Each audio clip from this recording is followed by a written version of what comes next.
Hello beautiful peoples, welcome back to my channel. Aham mamaktada mayam taram noksari aigi viewers amadi aigi subscribers sing musu taram noksari.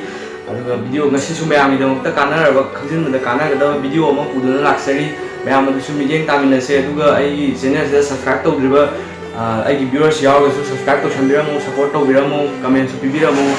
Adu mayam idamukta ina puduna laksari ba video asidi hack friends habi tawshinaba maru we Toshinaba, Oidava Maruki Maram, the community map, to comment that Miramo.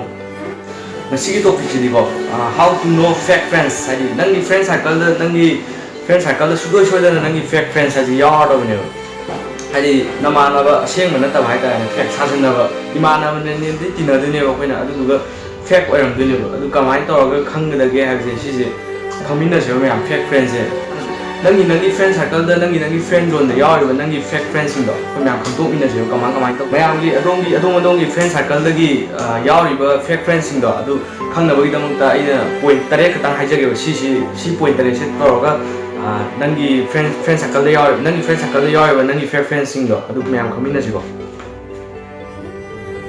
aba point the last go nangi fake friends in the matam pumada nangi tungna wangangane nangi behind your back nangi tungna wangangane nang lay tawma tanda aduga nangi khangan ba yadaba nangi secrets oiba wa nangna khangan ningdaba oiro any aduma pose mana haidokane nangje handana yengane mana ba mayam mangna sok nagumba adagi nangi maramda wangangdo adu tawne nangi fake friends in adu nangi true friends laybasing ne adu kedum da tawro aduga point number 2 da go nangi fake friends in nangje kaiguma khudong tiyong phom da nangje kaukthadun thamangane langthadun thamangane nanga maga thaba mai ani tomina boiro samina boiro khudong thiba ta kham matam nangje matam pum mada mana ki gaw tor thom kaukthara thom ne maramdi fake friends oibani na nangi dang ta ma hanne yengal moi bo ma nangon doi taksina ma ma na thong na bo hanara ga ma ni ne nangi fake friends sing di adu true friends sing di nangi dang ta choi da pamom tia kane ba.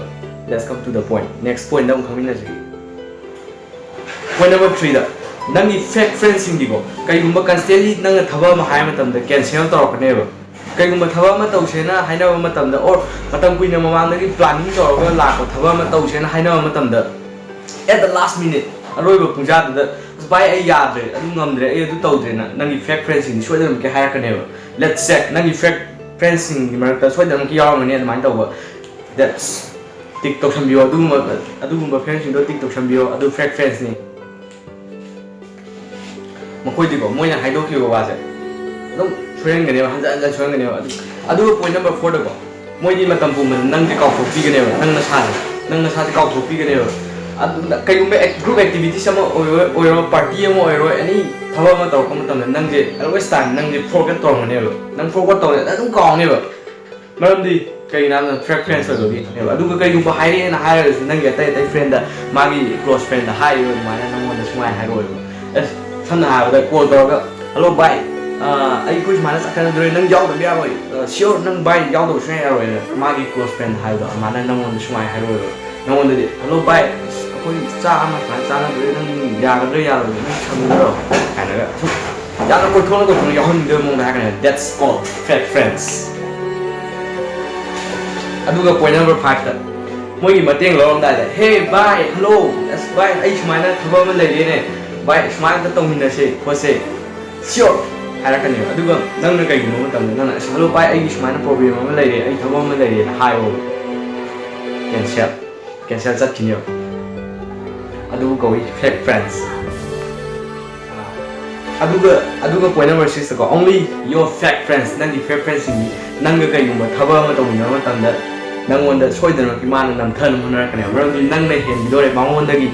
Nang hing dore nang jin nam thana bo na kane nang won phatta bam ka ma haijla kane nang won mana je ska phatta ro nang je pur ga nang mu mai thi na mana hen ga na bo gi dam ta mana level do wang khat na bo gi dam ta honara kane that is called fake friend